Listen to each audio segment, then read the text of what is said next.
G'day and welcome to Cult Classic Society. I'm Bobby Davies, joined by my pal Tim Martini. How you doing, mate? I quit. Tim, come back. No, let's get this. I won't do it again. I promise. Well, I might do. I can't actually guarantee that. If I've got any quotes written, they're definitely coming in an accent. Sorry. And Matt very rarely listens to this, but he'll listen to this one because he likes Roasted On, and I really hope that annoys him. I think it will. How are you, Timothy? I'm doing good. At the time of recording, I'm a week removed from coming back from Amsterdam, so Still feeling delicate, are we? Not at all, actually. Not at all. I keep forgetting you're like 11. And I think I told you, like, during the weekend, like, I was discovering that Amsterdam really doesn't have much of a nightlife. No, it's because you could party all day. Why would you stay up till 3 a.m. when you could party at like 2 in the afternoon? Yeah, so it's a culture shock. I'm used to partying at night and sleeping all day. Mate, my wife Katie and two of our friends, Chris and Lauren, they're also a married couple, and old, older than us in fact, but still this side of 40. We went to an emo brunch, which obviously took place from like 11, and the last 2 hours of it, so from 1 till 3, it might have even been from 12 till 2, were like emo nightclub. Oh, that's cool. And then you come out, and we went and got another beer in a pub. We were home by 4 o'clock. Everyone apart from me, because I got a text the next day, was asleep by 5. It's like old people clubbing. This is how you do it. Right. So this is a bit of a new experience. It is a show. It has a sitcom format, 20-minute episodes, but it started on YouTube, self-produced. Wow. Yeah, it did get bought up, and the second series was bought by Netflix, if I remember rightly. And I'll say this off the bat: second series isn't as good as the first. It's still good, but the first series is mint. So, Rostered On, brilliant. You can literally search for the first series on YouTube, completely free. Written and directed by Ryan Charlie. He only didn't direct one episode of the 23, I think there are. Oh, wow. There's only one episode that he didn't direct. Everything else was written and directed by him, and he wrote the episode he didn't direct as well. So Yeah. There is a pilot.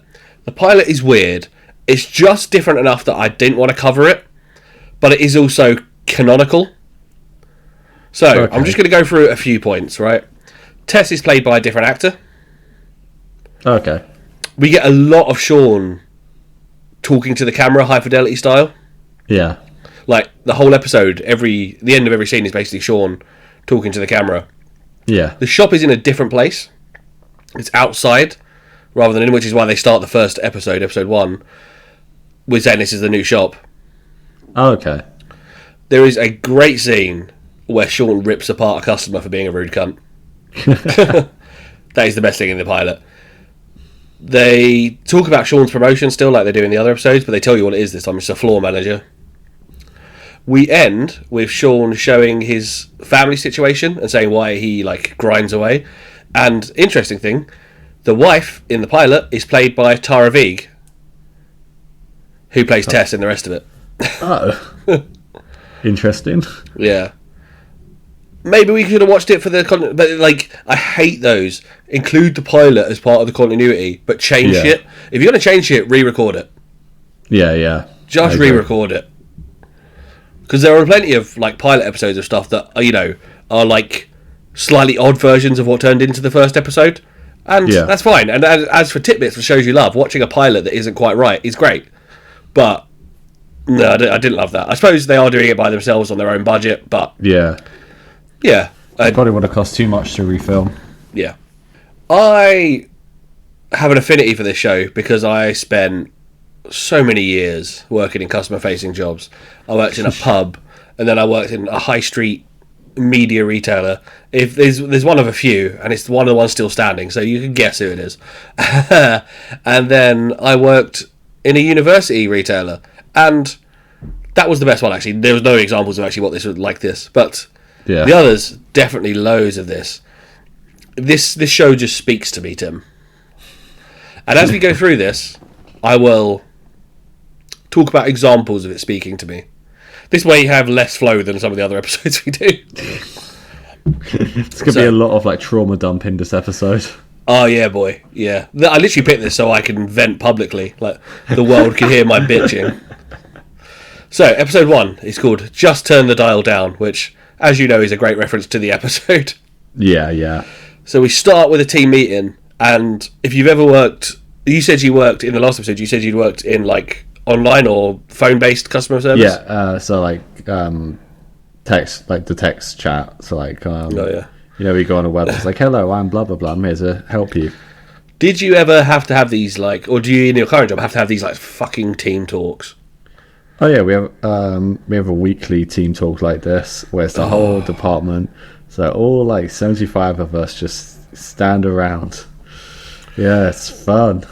I fucking hate this shit. I had a manager, and he's one of the best managers I've ever worked for as a person, but he loved this hyping up the team bullshit. And I'm like, I won't mention his name. I love you. You like, it was great working for you, but my God, those used to make my skin crawl. They would make me cringe.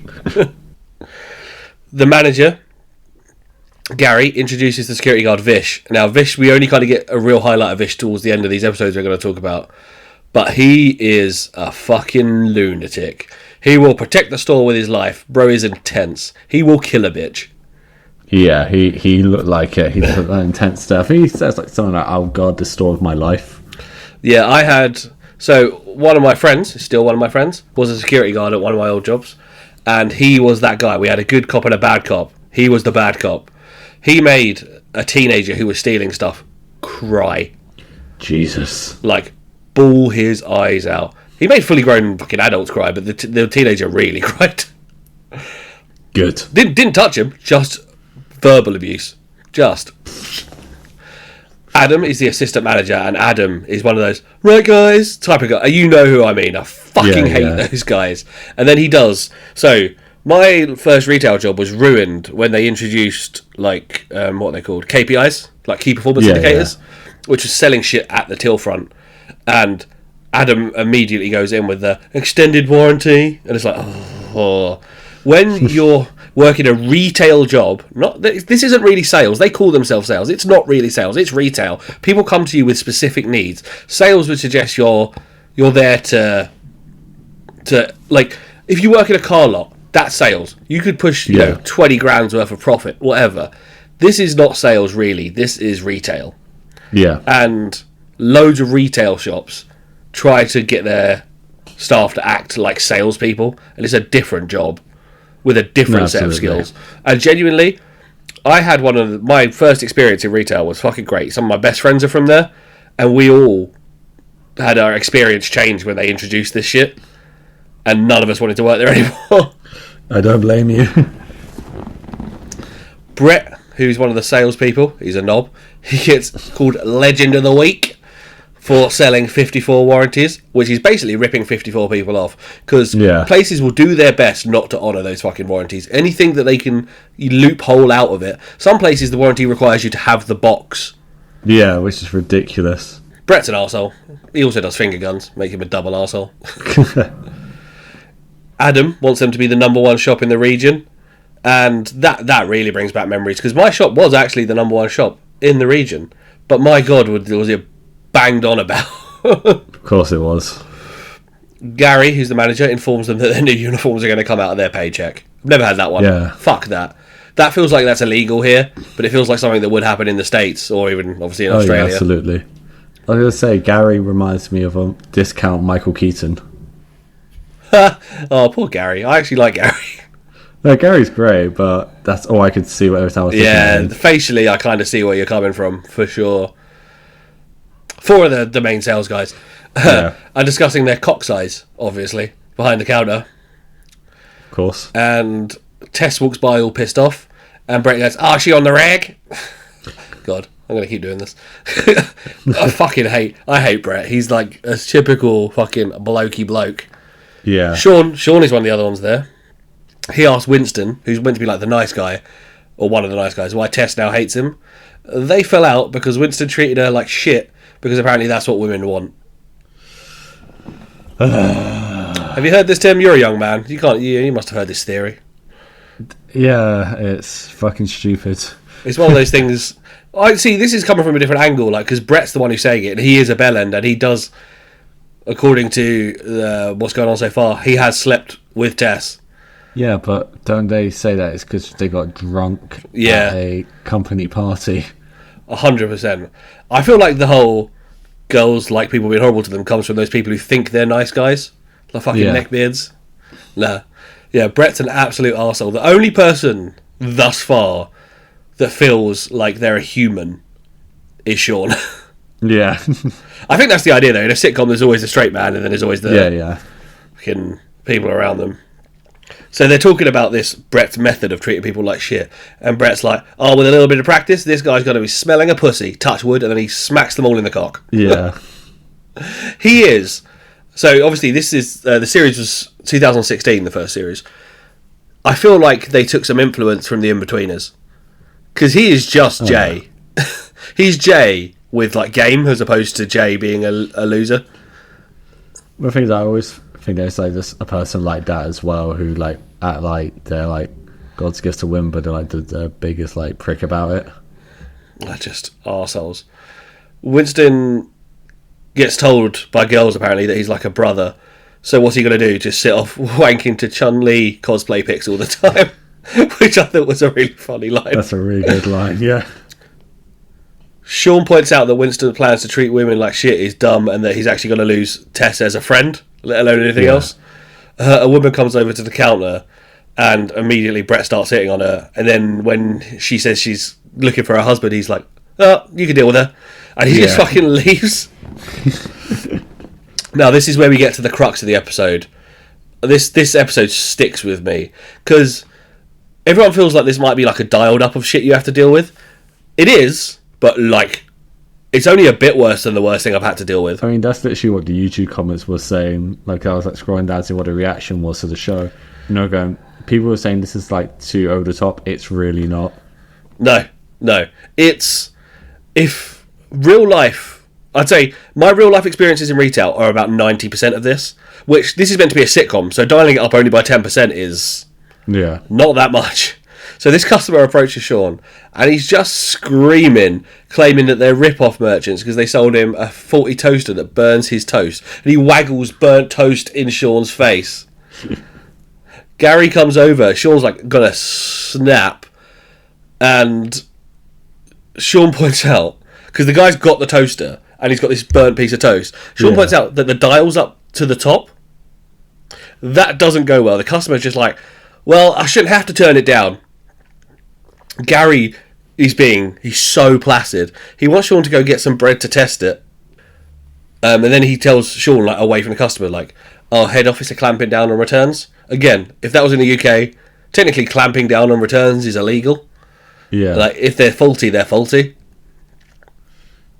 Sean almost takes Darren's bread, and Darren scares the shit out of him. Darren works in the warehouse, and Darren is a scary motherfucker. Yeah. He asks He just Sean... wrote Darren on the bread, like, "Oh, where you going with my bread?" And Sean asks Darren nicely, but Darren says no and just eats a slice of, like, unbuttered bread in front of him. Yeah. I have also met people like Darren. Sean then finds another loaf of bread, and he's like, "Fuck your bread!" The other thing is, and the other reason I don't think this is dialed up is because it's Australia. Yeah. Like, and I feel like Australia are a lot like us, but like with some of the inhibitions turned off. Oh yeah. So sometimes where we're like, "I won't say that," they're like, "Nah, fuck it." I'm gonna say it. Yeah.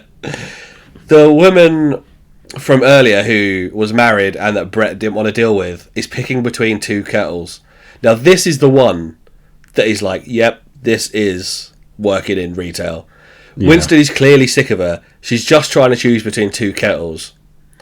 And she's like, "Which one's better?" And he's like, "They're both fucking kettles. Which one's quicker?" Yeah. "I think that one, maybe." Like, I understand that the customer wants what's best for them, but they realise how much time they're wasting and how pointless the questions are. Yeah, like, especially in retail. Yeah, like, but in retail, you also... I don't think I've ever worked a retail job where we weren't slightly understaffed. It's like, well, I've got a list of 8 things to do, and I've wasted 35 minutes with you. And I understand you want service, but you understand that your questions you're asking me are very simple, and at the end of the day, it's a fucking kettle. Told you I was unload. He does just fob her off though. He's like, yeah, that one's better. Adam calls over Winston and says, oh, like, your items per sale are low, as if he's fucking, again, an actual salesman trying to upsell people with items they don't want. No, that shouldn't be that job. Adam tries, this is, again, I don't know if you've met someone like this or had a boss like this or a superior. Adam tries to, like, befriend Winston. He's like, I'm cool, I've got an Xbox, I watch Archer. Yeah. No, I had it worse. I had a boss, I don't work for them anymore, so I can say this. He legitimately tried to pretend to be a father figure. Fuck off. Yeah, and Jenny was like, no. You can't force yourself as a father figure. It either comes naturally or it doesn't. Exactly. The lady asks like loads of extra questions about the kettle, and Winston's like, I don't know the answer, they're just fucking kettles. That's the other thing. Your expected product knowledge of some of this stuff is ridiculous. Winston tries to upsell the warranty because Adam just pushed him to, and she points out that the warranty costs more than the kettle, and she'll just buy another one. And then she says Winston's bad at his job, which I think is really funny. I don't think you're good at your job. Sean comes back with some bread to test the toaster. He points out again, turn the dial down, and the mad bloke's like, I like it well done, not burnt. It's like, did you try any of the other settings? No, I brought it back when it burnt my toast. I shouldn't have to. It's like, fucking hell. Like, it's not even that dialed up. I honestly, people think that everything in their imagination that the thing should be able to do, if it doesn't do it, then they're getting ripped off. It's like, well, you've made that up. Yeah. They wait for the toaster, and obviously it comes up burnt. Really good shot. I love just there, just like, yeah, it's burnt. I love what they do with some of the shots they come up with on their low budget. Like, frame really nicely, and this shot's framed beautifully. You've got Gary in the middle, Sean on one side, the customer on the other, and then the toaster's in the foreground, and you're just waiting for the toast to pop up, and it pops up in front of them. I'm like, yeah, that's a really nice shot. I like that a lot. Sean says the dial again. He's like, I shouldn't have to. They bicker. Gary says, oh, you can have any toaster of your choosing as a replacement. He goes, oh, what about an Xbox? It's like, fuck off. Yeah. And again, you get this. Like, fucking discount for cash. How about, for my trouble coming in, because I have to replace this, you give me an item that's worth double the value. That's not how that works. No, that's not how it works. He just settles for the most expensive toaster in the shop, obviously, as you were. Yeah. And then we get two of the greatest characters in this thing, the counter girls, Sarah and Bianca. These two are cunts, and I fucking love them. Oh, they're great. The third series is just them. It's called Counter Girls. Yeah, I saw it advertised. They're gossiping about Tess calling her a slut. Yeah. And then she comes over and they act really nice. They're just arseholes. And I hate them, but I love them. They're so funny. So Two-Face, I love them. They're like a wrestling heel. They're like fucking MJF or someone. Yeah. Winston is chatting with, and I can't remember the colleague's name. I'm sure I've got it later in the notes. I don't think they ever say Spencer. his name's Spencer. His name's Spencer. He's chatting with Spencer, and they're kind of going over the history of his and Tess's friendship, and they had a bit of a like, well, I think she's interested, but I don't know. But neither of them went for it, and then she gets drunk at the Christmas party and hooks up with Brett, and Winston now does Brett's tactic. It doesn't work. And then Spencer's like, that sounds mental. And Winston's like, yeah, that sounds mental. Like, could have just been nice. Brett comes over and takes the piss out of Winston, saying Tess is his dream girl, saying, oh, don't go for the dream girls, because then they're the ones in control. Yeah. And it's like, fuck me. This guy is beyond toxic. Brett says to Winston, he says this horrible line, and I recently went on a stag do of our friend Matt, who's Australian, and another one of his Australian friends and him were talking about this thing called schoolies. Now, schoolies is the last week of school for your last year, and apparently you just go mad. Matt and his friend went to a strip club, and Matt only had a $20 bill on him, and then it was meant to be $10 or $10 for a dance, and he asked for change.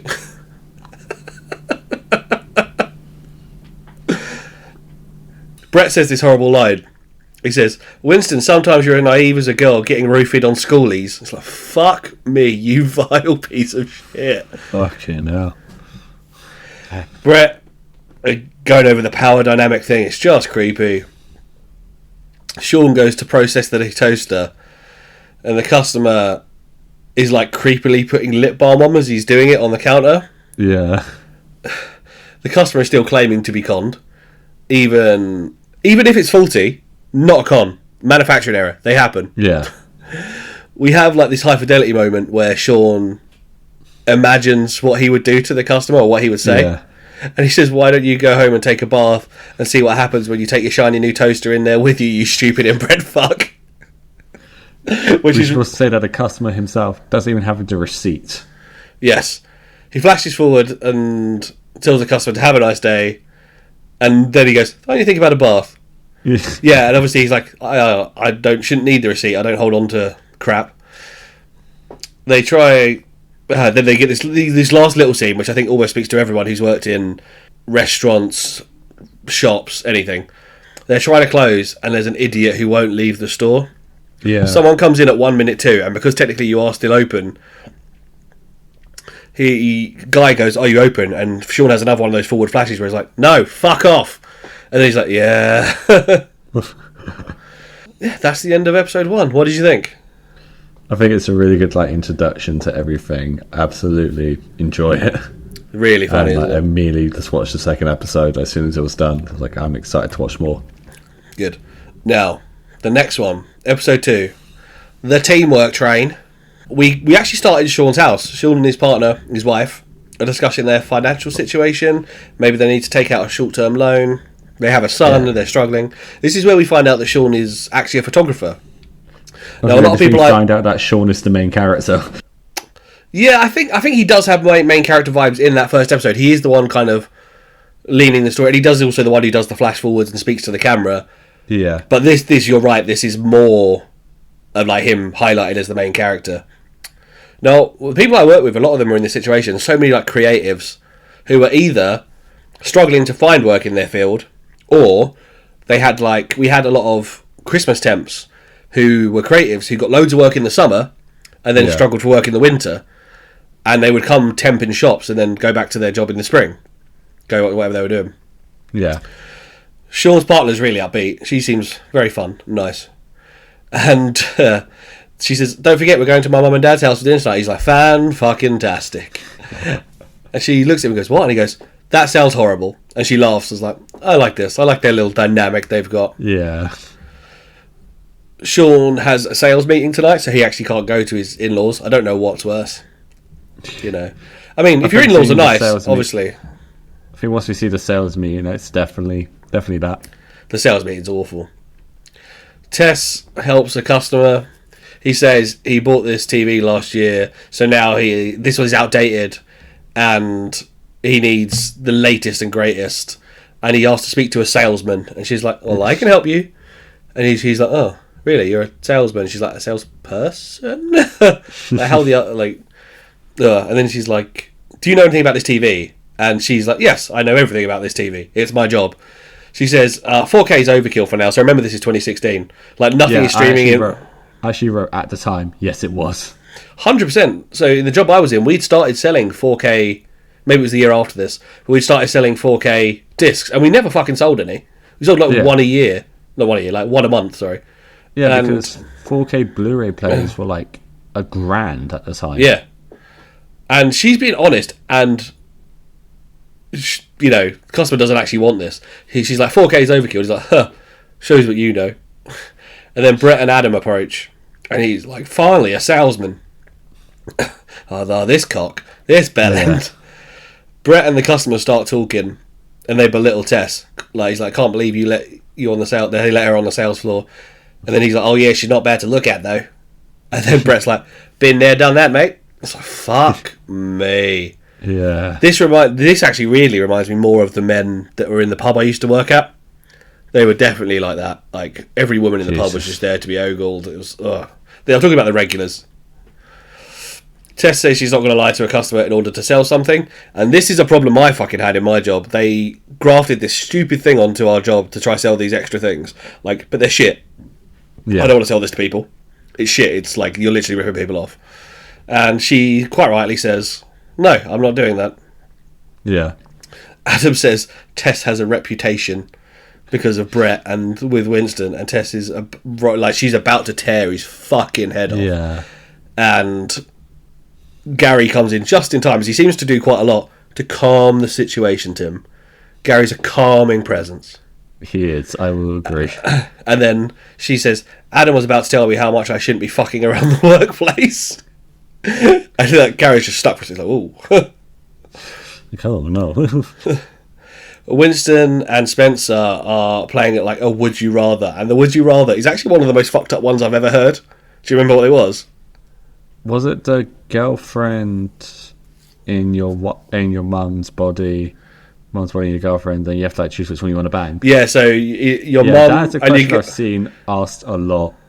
I don't know if it's from this though, but it's like your mum and girlfriend have switched brains into their bodies, and you've got to bang one of them, to get their brains back in the right place. Yeah, it's a common question that gets asked. A customer brings up a laptop and says it's faulty and that it froze. Can I just say, the moment his laptop, I saw the laptop, was like, my first note was he's definitely watched porn. Oh yeah, the joke is telegraphed a mile off, and yeah, I feel if they're doing a program about a tech store, you can't not hit that joke just once. Yeah, it's telegraphed, but sometimes, and I don't agree with it all the time, sometimes the telegraphed joke is the right one, and I think they hit the nail on the head there. He's like, I was just doing normal stuff and it froze. And his wife comes over, he's like, yeah, I think I was sending an email, and then Spencer's like, oh, I got it working again, and it's just like porn. And do you remember, did you hear the sounds? There was horses in the background. Yes, and his wife's like, you are fucking disgusting. Definitely getting a divorce. Yeah.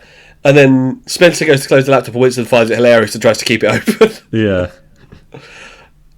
A customer is set up with a camera by Sean, and he compliments Sean on like his product knowledge, and Sean's like, well, I am a photographer, and the customer's like, well, why the fuck are you working here then? He's like, well, it's a stable income, like it's a consistent paycheck for my family.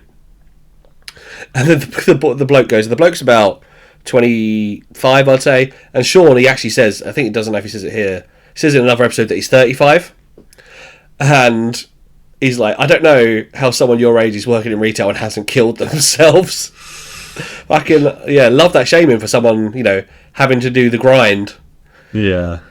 Kerry comes over and says someone from head office is coming down to their meeting and they're going to talk to Sean about his promotion.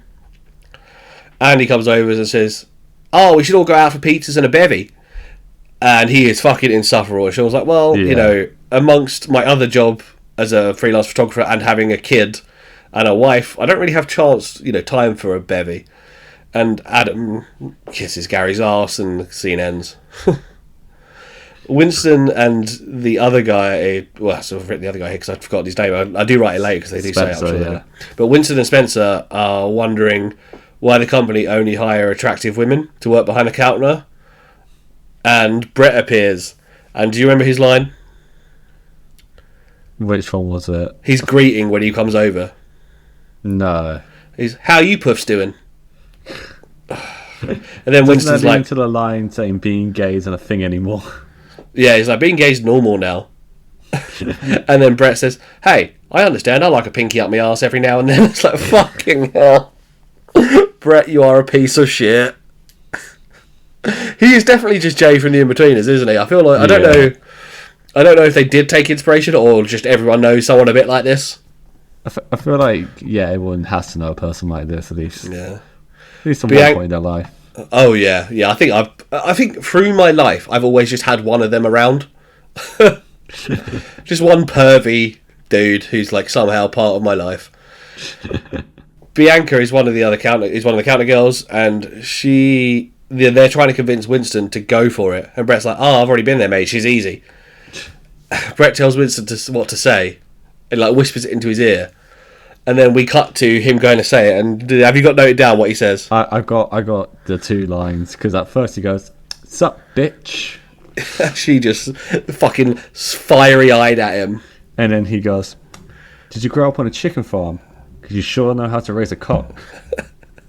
And Tess is right there as well, next to Bianca. Bianca looks angry until she clocks Tess, and then she starts to play into it, because Bianca's a cunt as well. Yeah. She starts to, like, flirt with Winston. And Winston comes back. He's like, oh, it's worked. And I'm like, oh, this isn't going to help him. If he thinks it worked... I know.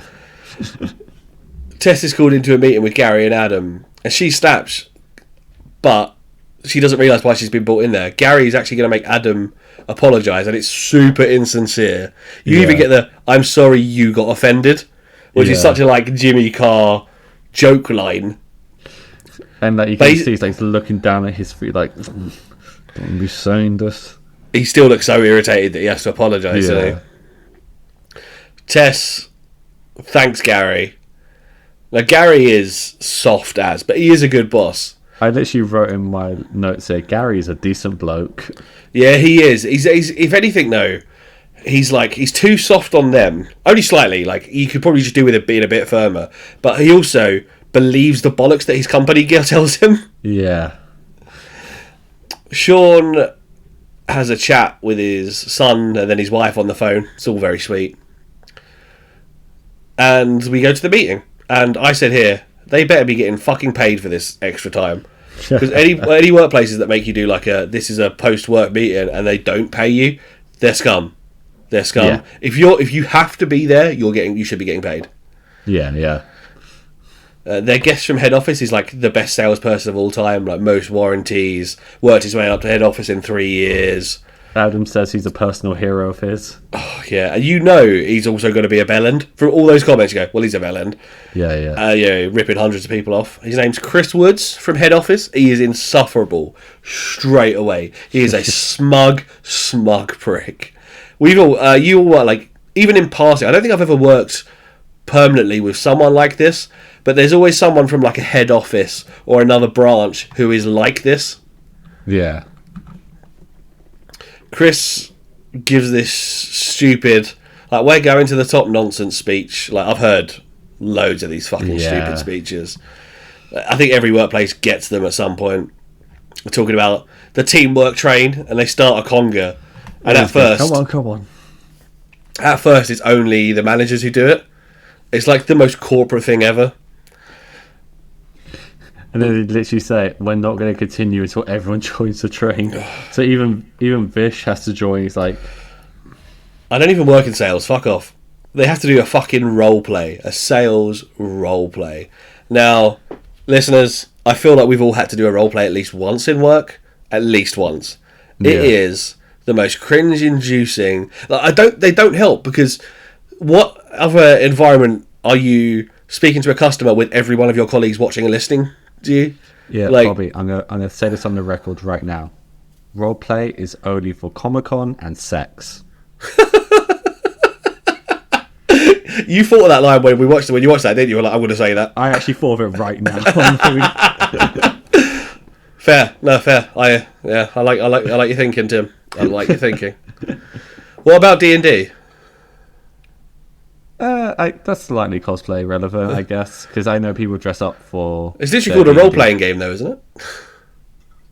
That is true. Okay, 3 things. Sarah, who's the other counter girl, gets asked to be the salesperson. She's like, I just work on the counter. Can I just say, this confused me, because Sean's wife is also called Sarah. They're Sarah and Zara. Okay, because I'll watch the subtitles, but because their accent's so thick, they both sound like they're saying Sarah. So Sarah with an H is the counter girl, and Sarah or Zara or Sarah, I don't know which one it is his wife, is Sean's wife. Yeah. Sarah asks, a customer if they need a hand, and Chris is like, "Oh no, don't do that. Don't ask closed questions." And she just walks up with, "I like swimming," and then he's like, "No." He's like, "I like watching TV." It reminds me of what was Steve Carell's character in Anchorman? Oh, yeah, I love Lamp. Yeah. I can't remember the characters. I can't remember the character's name, but no, yeah, there probably is a little inspiration from that when she's looking around at the TVs. Yeah. Then he's like, "Oh, you need to get like a bit more personal, like on the level with them." And she goes, "My boyfriend used to shit the bed." And then I used to dream that I was on a farm and it was cow shit. And everyone just does not know how to respond. And then Chris, the guy from head office, just looks at Brett and goes, "Brett, you should do it." I was just like, yeah. We shift to like later on, and Chris is saying, "The customer is always right." Now, do you know what the full quote of that is? It's wrong. It's the it's customer's wrong. always right, except when they're not. No, so that's the one that's given as a joke. Yeah. There is that's actually a well-known phrase from the late 1800s, early 1900s that got shortened. So the full quote is, "The customer is always right in matters of taste," which means no matter how shit the thing they come to you with. So if you work in that shop and someone brings like the worst TV up, you don't go, "That's a shit telly." You just go, "Give me your money." Yeah. They're always right in their taste. That's what that means, and it's been taken and bastardized so much that I feel like it's been taken and bastardized by like Karen type people, like customers themselves. Like they've heard the full one and it's slowly been morphed into this kind of shit version of what it used to be. It's actually not about like the arguing with customers. It's literally like, "Hey, yeah, your taste is great." What if they want to buy, you sell. Sell it. Yeah, exactly. Gary introduces Sean and Chris and they chat about his promotion. The episode ends. I was going to say, these episodes kind of like end very weirdly, I find. In what respect? Well, like this was like Gary being introduced to Gary introducing Chris to Sean. It's like, "Oh, we've heard good things about you," and yeah, I feel like I don't know. I don't think it affects the quality. I know what you mean. Sometimes it can be a bit abrupt. It feels like there maybe is like another 4 or 5 lines of dialogue to come. But I feel like it's implied, especially if you've worked in anywhere basically, because at some point we've all been teased with a promotion that we're never going to get, and I feel like that's what this is. It's like you're getting fucking cock teased about his promotion as much as he is. Yeah, that makes sense. Yeah, episode 3 might be my favourite episode. Oh, it's mine too. Darren's revenge. Now we've all learned from episode 1, Darren is a fucking lunatic. Darren is the dude from the stockroom, and I worked in a stockroom for over a year, closer to 2. And stockroom people aren't all mental, but there are definitely some mental stockroom people. There's a reason they aren't put in front of customers. We open with this great shot. Do you remember the shot? It's just like them, just like all looking down on the ground, going, "How did I even get in here?" Yeah, so they're looking down at the camera. The camera's like in them, and they're like around it in a circle, and they're all looking directly down into the lens. It's just the NWA album cover. Straight Outta Compton album cover, yeah, kind of. Yeah. They're looking directly at us, and Winston goes, "Yep, that's actual shit." Just a little, like, it feels like they're insulting you for a second, and then you realised, oh no, there's a shit on the ground in the shop. And they're about to open, and they're like, "Who even does that? Did they do it here? Did they bring it in?" Adam makes Sean get rid of it, and Gary's like, "Well, if you do want that promotion," it's like, oh, dangling again. That's unlike Gary as well. That's the like most time you see Gary flex his manager power. Like, I'm not doing this. I actually once. Now I'm allergic to shellfish. I've never eaten them because they always look gross. But when I worked in the pub, there was like a Jelly Deals bloke who used to come round, and I don't know which part of his selection it was, but when I used to pick up the little cups, my hands used to go pink and rashy. Oh, jeez. So I've never tried shellfish. I just didn't like the look of it as a kid, I don't think, and then I'm glad I did, because I'm clearly allergic to something. I don't know exactly which part of it is. Some kind of seafood gives me a rash. And we had a reggae section in the shop I worked in, and one day we just found it covered in Jelly Deals. And 2 things could have happened. 1, someone spilt them by accident. 2, the reggae section was fairly small. Maybe someone was like, this is a shit section, and threw it on. Now, I've apologised to Chris for this many times and been eternally grateful to him. They were like, "Can you guys sort that out?" And I said, "I'm not shitting you. I am allergic to something in seafood. I don't know what it is. I told the story about working in the pub and the Jelly Deal man. I don't know what it is, but my hands literally come up in a rash and they itch for about 2 days." And Chris, love him, he's one of my best friends, you've met Chris, goes, "I'll do it. I've got it." Yeah. Good lad. And to this day, I am like eternally grateful. My hands would have been fucked for a few days. Thank you. You are the best. Sean picks up the shit in a bag, drops it in the dumpster, looks really upset, rightly so. Yeah. But, you know, we get on with the day. A customer approaches Sean and asks if they price match other retailers. Sean says, oh, yeah, we price match. And he explains to the camera directly, he's like, now, Electro World works on commission, and anything above $50 over the sales price, the cost price, we then start getting commission on. Yeah. So as long as it's between this number and then this highest possible number, I can sell it anywhere in that window and make money. That is, yeah, commission roll, you know, whatever. And then he goes back and says, this is the lowest I can do it for, and we only really, where did you get the quote from? And the bloke's like, I got it from the internet. He's like, well, we don't price match the internet. We only price match other stores in the area. Again, the internet is in this our exact area, though. Yeah, and then the bloke goes, well, the internet is in our area. Fucking hell. But He I got isn't this. wrong. He's not wrong, but he's also not fucking right. I had this at work as well. Like we towards the end of my tenure in my last job before last, we started price matching, and they had to bring like an advert or something from another shop. And the amount of ones we got printed off the internet, and we were like, no, you literally need to. Even if it's in the shop window, you can take a picture of it and show us. Fine, Yeah. but it has to be a physical retailer. Yeah. Sean explains to him like that internet prices are matchable. They don't have overheads because they literally have one big warehouse as opposed to 40 shops, 50 shops. They don't have the overheads they do. That cost price, that's actually lower than the cost price. There's no way I can actually do it. I will literally get fired. A lady goes up to Sarah at the counter and tries to return something, but it won't So scan. I've seen this clip shared a bunch on social media. Yeah, and it's because it happens. Go on. You go ahead and explain it. If you, So a lady comes up and she basically says, I want to return this item, and they go, oh, okay, do you have the receipt? And she gives a receipt, and Sarah says, it's not from our shop. And the lady goes, what does it matter? Yeah. She said, what does it matter? You're going to sell it anyway.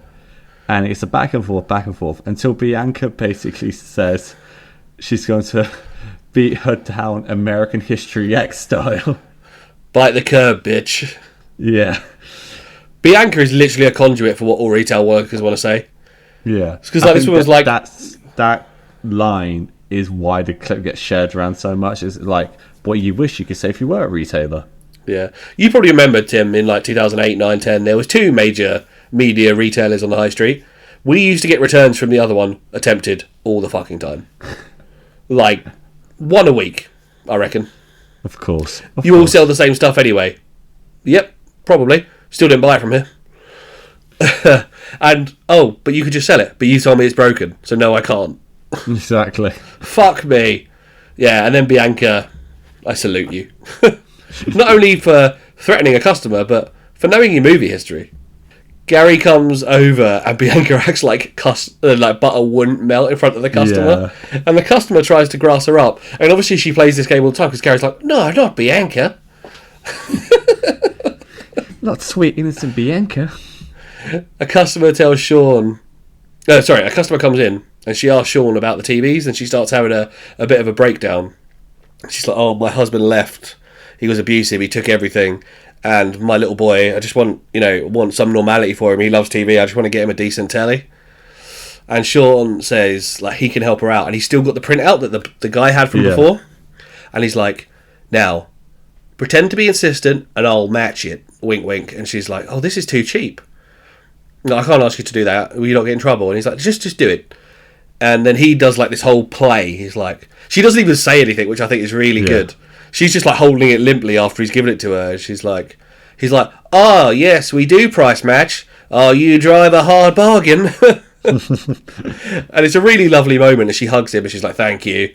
And this is the kind of thing that, honestly, I mean, I don't think I would have ever even had a chance to do anything like this. Everyone who wants something from you comes in with an aggro approach. Like, demanding. And actually... Tim, you catch more flies with honey, man. I've returned stuff, like, don't get me wrong, like unopened, but I've just like let it slip past the 28 days or whatever. It's 30 days. I'm like, oh shit, I was going to return that, and you just go in and be nice, and they'll do it. Yeah. And because if the odd occasion people were nice to me, and I always say this, I don't care who you are. 9 out of 10 people who come into a shop treat the service staff like dickheads. And if you don't mean to, I know some people don't mean to, they just come in and they're a bit dismissive, or they're a bit like getting on with their day, but they don't look at you, they don't talk to you. Like, I don't want a conversation, but I just want like an acknowledgement that you're a human being. Yeah. And it's the same thing with like people on their phones. It's like, oh yeah, I'm just at the shop in the queue, and they're just chatting away. It's like, you're about to deal with a human being. Stop being an arsehole. Yeah. Such a dick. And we cut to Winston and Spencer having another game of their Would You Rather. Did you make a note of this? No, I did, not this one. Would you rather have any finger cut off or a sleeve tattoo of dicks? Oh, yeah. And doesn't Winston say the sleeve tattoo? Yeah. And then Spencer's like, no, just cut off a pinky. I mean, what's your option? Wrong. But the pinky does nothing, really. Yeah, I mean, I suppose it depends on your personality as well. Because I feel if you're like wacky enough, a sleeve full of dicks is just a talking point. Yeah, no, I don't think I could pull it off, to be honest. No, I don't think either of us have got that kind of that edge to us, Tim. No. A customer approaches them, and this is one of my favourite little gags that they do. They're behind the counter, they're wearing the uniform, they've got name tags on, and they go, "Do you work here?" And then they both look at their name badge. They go, "Yeah, yes." It's so funny. The amount of times you do get asked that. It's like, yes, I've got a branded T-shirt on that's got the company logo on it. I've got a name tag on. Do you think I'd wear a name tag where I don't work? Fuck me. She says she's looking for a song, and Winston goes to say they don't sell CDs, but before he can, Spencer goes, "Sing it." And we used to get this, because obviously I worked in a media retail, we got this all the fucking time. And sometimes it's infuriating, because they think they're doing a really good job and you don't know what it is. Other times, they're so bad it's funny. Oh. And this is them, like, she's doing a pretty good rendition. I knew what the song was almost straight away. Did you? I did not, no. It is Uptown Funk by Mark Ronson and Bruno Mars. That's what they're doing. But it is funny. I've had that before. Ryan, who wrote this, he must have worked in retail. I tried to do some research, and there isn't a lot out there. There's like nothing on the IMDb, nothing on YouTube. Like if you search for it, apart just the episodes just pop up. Like there's no interviews or anything. Yeah, I can imagine somebody who's just wants his work to speak for itself. Yeah, but I think it's clear he's had retail experience and just was so traumatized by it. Oh yeah, the counter girls are racking up the TV Sean sorted out for the lady, and Adam sees the discount and he looks very upset. Adam confronts Sean and he's like, "Oh well, she had a printout." And then Sean admits what he actually Sean admits what he actually did. He's like, and Adam's a complete arsehole about it. He's like, "She's struggling, and it's just a price match. She needs a win. Her husband abused her, etc." And the customer who originally come back with a printout calls Sean a con artist straight away. And it turns out that the lady who Sean gave the discount to was his ex-wife. And you thought he seemed a cunt before, Tim. Now you know that he's an abusive piece of shit. She told him how cheap he got the TV. Now, at first I was like, why would she tell him? And then I realised, abusive ex, he's going to be like, why are you spending money on a telly? And then she could be like, well, I didn't actually spend that much. And go fuck yourself. Or even just like, this is for our son because you fucked off with everything and it weren't even that expensive. Whatever. There are reasons she would tell him, I suppose. Yeah. Sean then says he was just trying to help because she's been through a lot. He's like, what's that supposed to mean? Gary just tries to calm the situation. Says, we'll match it. And this is where the best thing in the world happens. I wish this was like a real... Darren becomes a hero. Darren is a hero. Sean goes out the back to get the TV. And scary Darren from the warehouse heard what Sean did for the lady, and he compliments him. And Sean's nearly like, I'll tell everyone you're nice to me. He's like, fuck off. And then Sean explains to Darren about the abusive husband. And Darren is straight away upset. Sean's like, he's like, where is he? And Sean's like, goes out and they show him. He's like, oh, and what did you do with that shit you tidied up earlier? He's like, I put it in the bin. He's like, go get it. He's like, do I have to? He's like, go get it. He's like, fuck, all right, I'll go get it. Jesus Christ. And what does Darren do with it, Tim? So he unscrews the back of the TV, and as Sean comes back with the shit, he's like, "All right, we're gonna put it inside the back of the TV." And he doesn't just drop it in there; he smears it over every circuit everything. board. And we get a really graphic close up at one point of them smearing the shit. I don't know what they used to make it, but fuck me, it looked disgusting. It looked too real. Adam comes to check what's taking so long, just as they're putting the TV back in the box. Yeah, and I was like, "Oh, it smells in here." Like, she was like, "Yeah, just a massive fart." Sean explains that to Adam, he's like, "I was just trying to do the right thing," and Adam's like, "You should have let her leave here crying." And Sean looks at him like, "Yeah, I know, that's what you would have done, you prick." Yeah. So yeah, they bring out the TV, give it to the guy, and he's like, "Oh, about fucking time," and then he leaves with his shit-filled TV.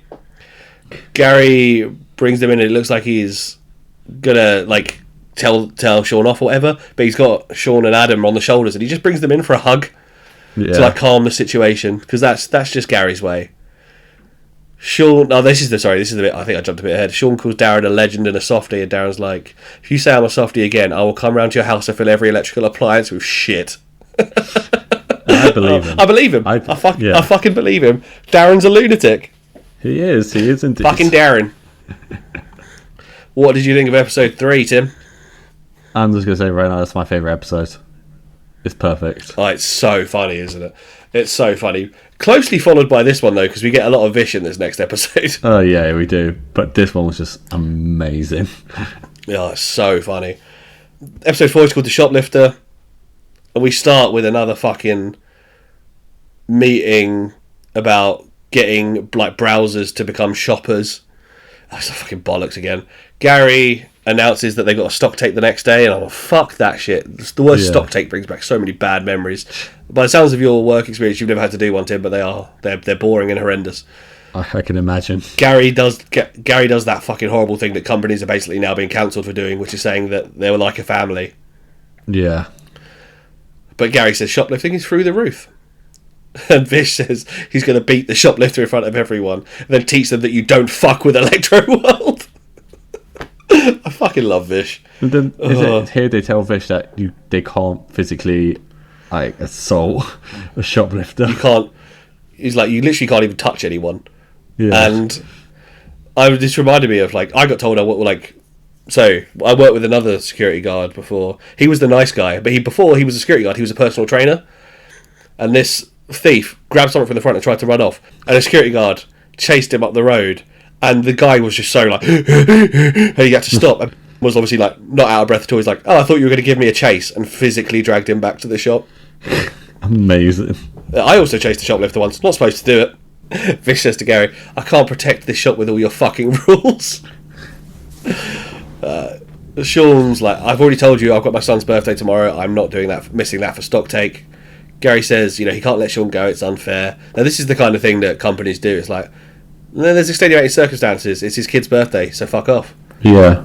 And I know, but it's funny, though, because I know I've worked with people in the past who would have been like, well, if he gets to not do it, I'm not doing it. It's like, well, he's got a legit reason. Yeah, exactly. Gary dangles that promotion again. Brett is criticising a customer. His sales technique here is so funny.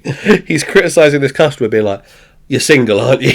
to this bloke. And he's like, "Don't just buy the cheapest TV. It's not a TV, it's a lifestyle." And he says, "Imagine you get this fucking bird and you bring her back to your house and she's this piece of shit.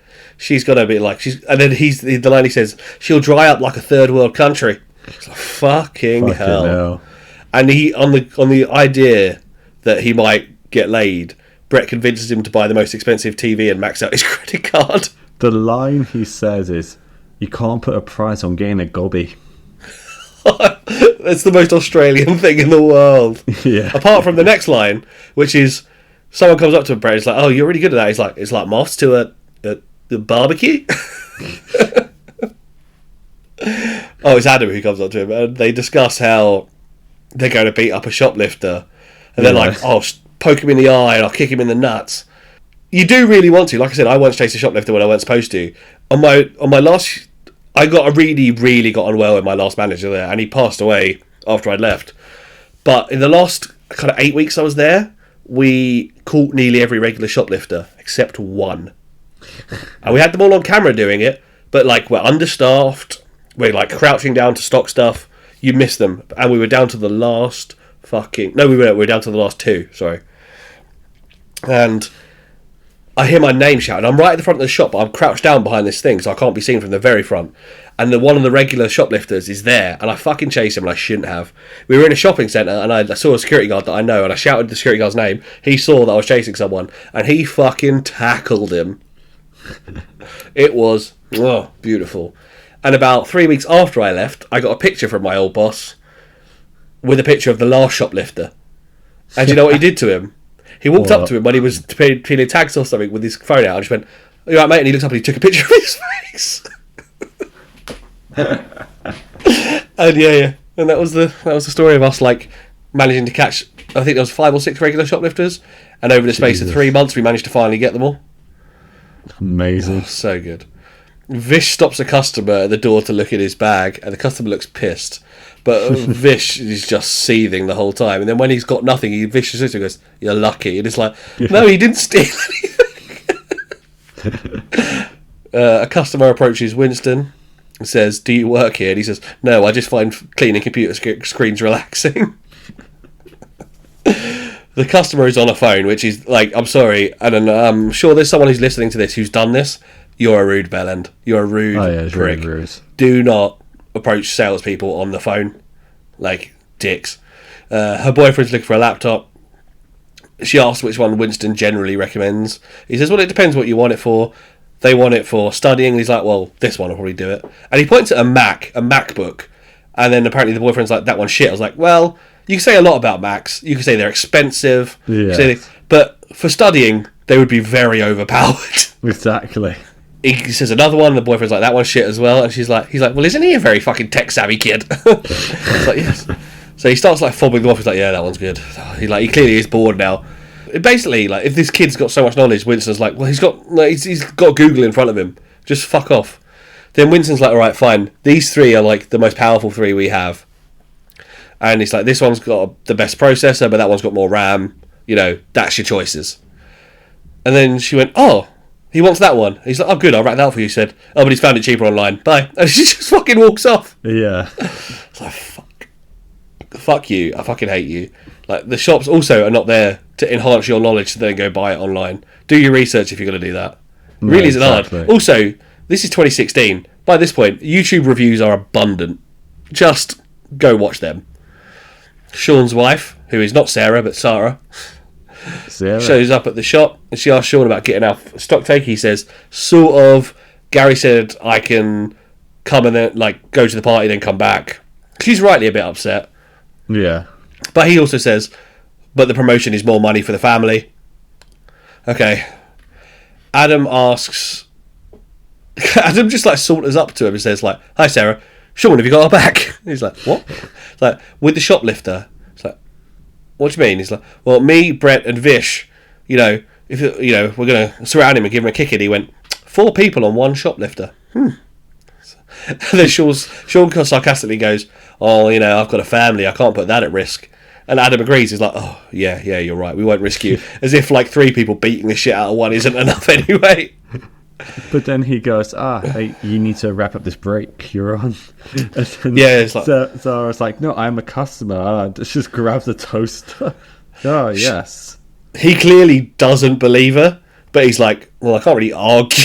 He just walks off, but he's eyeballing Sean the whole way.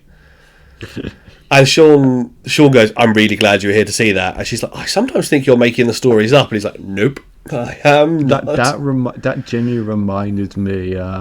This was at my old job at the time, with my partner at the time. I would tell her about all these horror stories of my workplace, and she would obviously listen and go, "Oh, yeah," but she slightly did believe. I was exaggerating.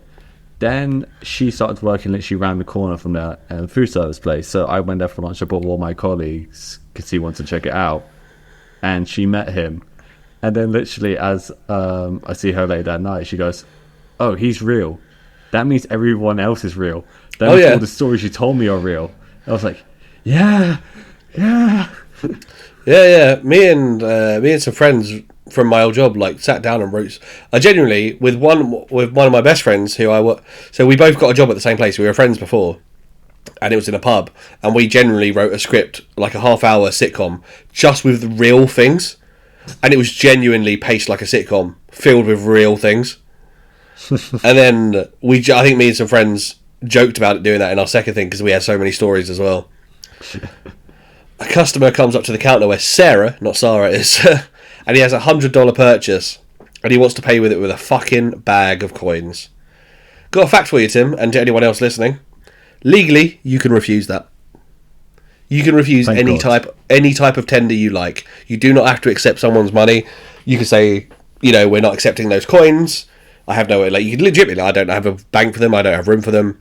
I once rejected a teenager's note because it was the middle of fucking August and the sweaty prick pulled it out of his sock.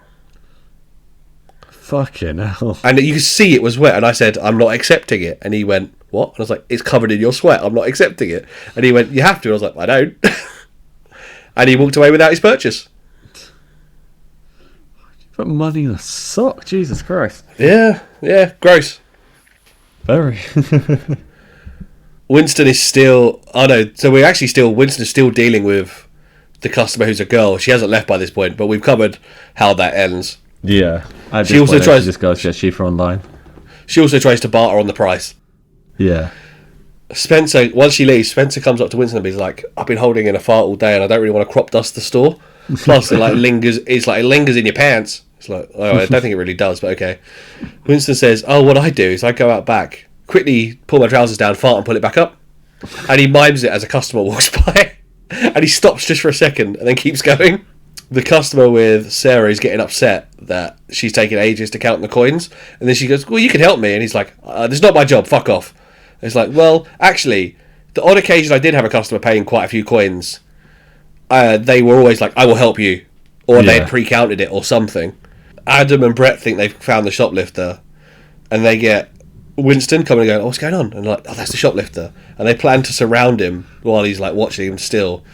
And there's this really intense scene where Sarah's counting the money. And the customer's like, count faster, my son's in primary school, he could count faster than you. And then the shoplifter starts putting something down his vest. He's got like a biker vest on. And Adam and Brett and Winston all start wimping out of getting him. They're like, Brett pretends to be like adjusting something on the shelf and the bloke looks at him, he's like, oh, you right, mate? Yeah. And the other customer, eventually, he gets, Sarah finishes counting his money, he takes his thing, and as he goes to run out of the shop because he's got to go catch a bus, Adam, I think it is, actually shouts, Vish! Shoplifter! And Vish clotheslines the wrong person. Yeah. The guy who was with the pennies, he fucking... If you're not a wrestling fan, a clothesline or a lariat is where you stick your arm out and use your whole forearm or bicep to take them down as they're like running at you. And he fucking lays this customer out. And it's just beautiful chaos. I fucking loved it. This scene is great. That's amazing. Gary is holding his head in the office. He's like sat at his desk like, oh, for fuck's sake. And Adam and Brett are there. Gary's like, I think I should fire Vish, but I'm scared of him. And then Brett and Adam have their excuses as to why they didn't go for the shoplifter. Brett's like, I've got 5 dates this week. What if he punches me in the dick? I don't want a broken dick. And Adam's like... And they go, oh, well, they're lucky we didn't get our hands on them because we would have like been boom, boom, boom. The site would have been much worse. Adam does that thing that all fucking people who like to try to pretend they're scared. He's like, oh, Adam, I told myself, like, you're such a psycho that if you start punching him, you wouldn't be able to stop punching him and you'd have to go to jail. And Brett's like, oh yeah, it's not worth going to jail, mate. And then Brett goes to him, oh, you're too pretty for jail. And then he's like, you get it in both ends, and he mimes a spit roast.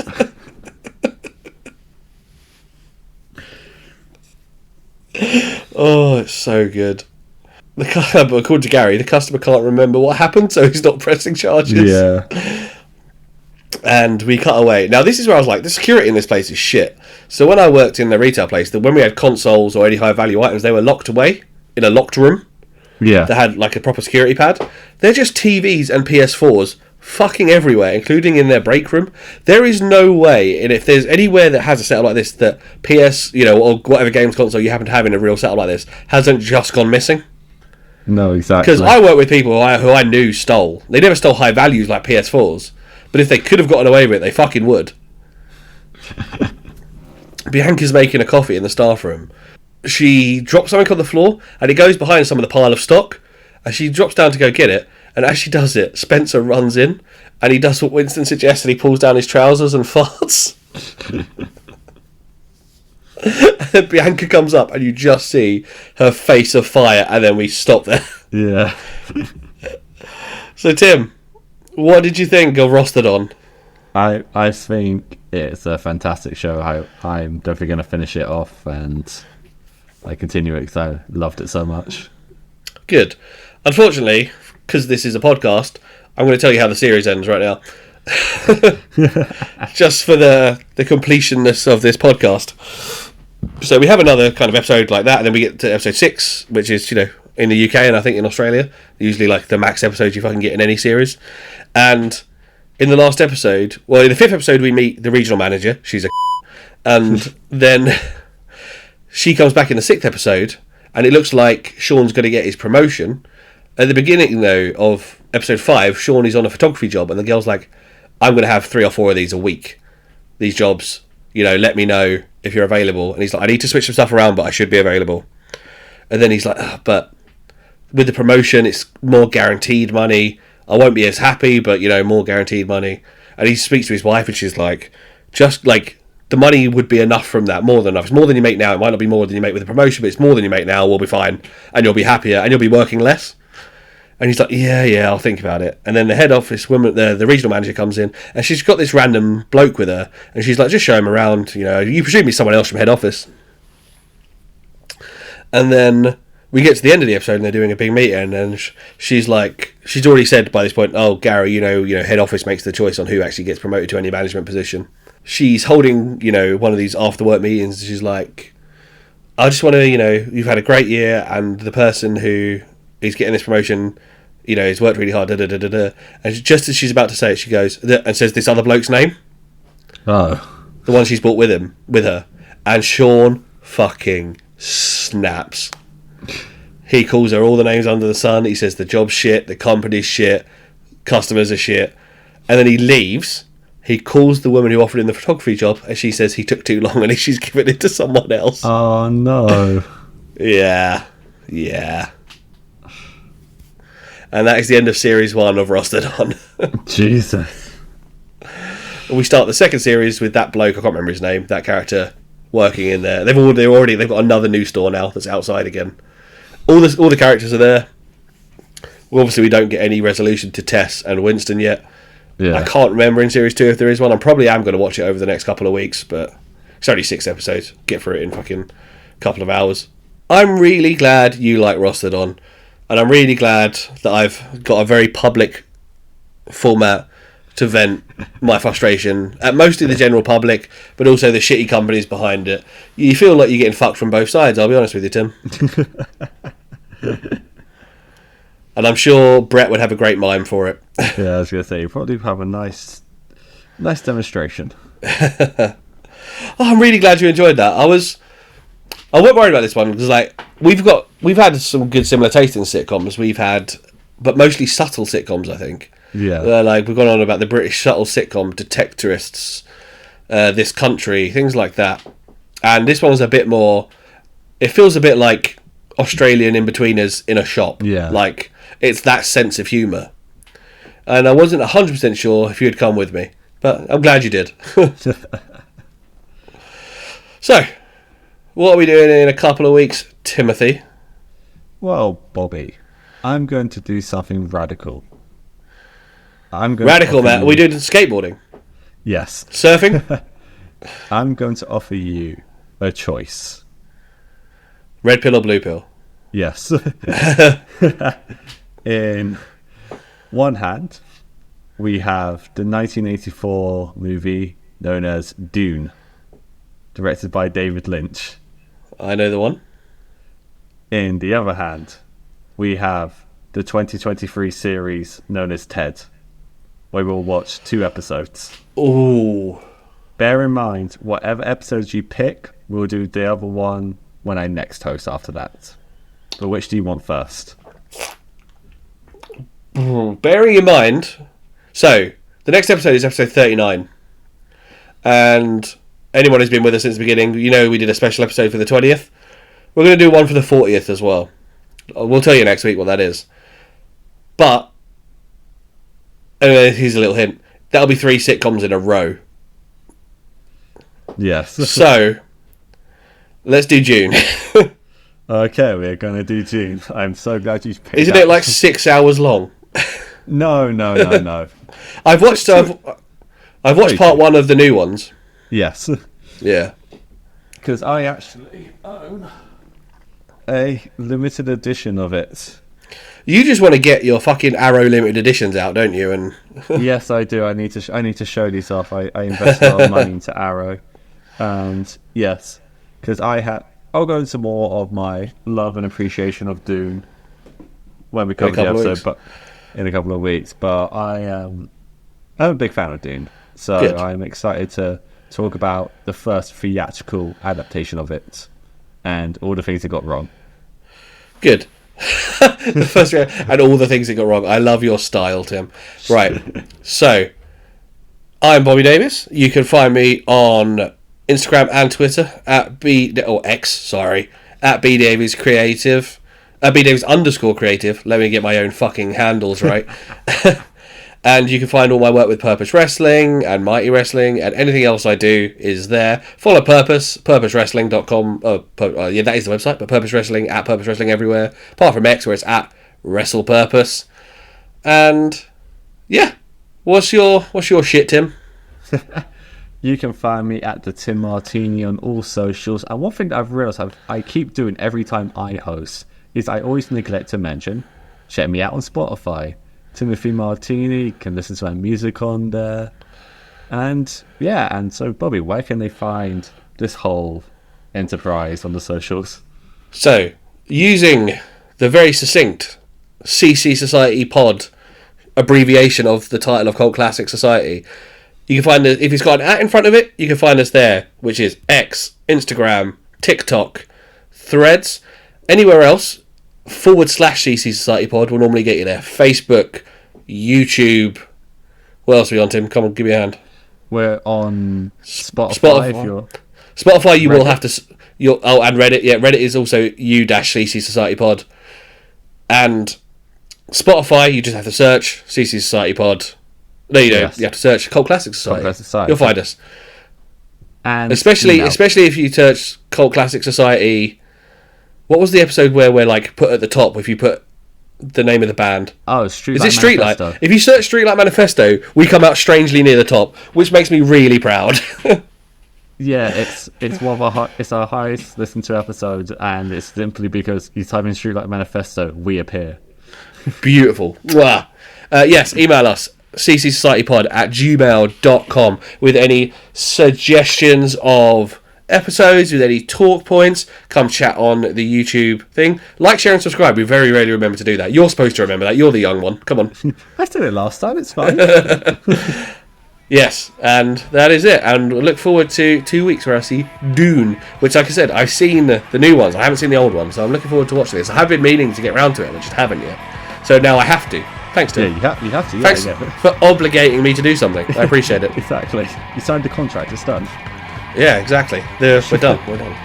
I've been Tim Martini. No, we're not open. Just fuck off. We'll see you all next time.